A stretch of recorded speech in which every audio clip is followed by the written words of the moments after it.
Des élèves qui, par ailleurs, sont de retour à l'école depuis hier, avec une nouvelle règle, pas de fermeture de classe, mais dépistage obligatoire pour tous les cas contacts. Dépister et aussi aérer, voilà l'autre geste barrière face à Omicron. Pour cela, l'État a débloqué 20 millions d'euros pour le financement de capteurs de CO2.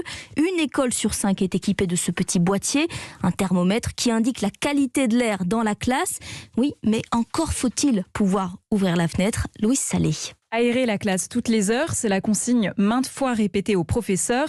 Mais une fois la fenêtre ouverte, les élèves se plaignent de la température. Kamel Chibli est vice-président de la région Occitanie, en charge de l'éducation. Vous avez 36 élèves dans une classe qui plus est petite. Et si en plus il fait moins 5 degrés dehors, autant vous dire que votre circulation d'air est quasi impossible. Comment faites-vous en période hivernale pour aérer les espaces communs ? Autre frein à l'aération, la vétusté des bâtiments. C'est le cas à Bailleul, dans le Nord, où Alain Talleux est enseignant d'une classe de CM2. Je travaille dans une école qui a autour de 80 ans, 90 ans, et avec des fenêtres très très hautes, qui ne s'ouvrent pas autrement qu'en oscillobattant, donc sur la partie supérieure, avec des rideaux qui bloquent un peu l'ouverture des fenêtres. Et c'est pas faute d'essayer d'appliquer un protocole difficile à appliquer, c'est qu'on en est parfois matériellement parfaitement incapable. Pour une aération optimale, il faudrait rénover les fenêtres, mais aussi installer des systèmes de ventilation ou de recyclage de l'air.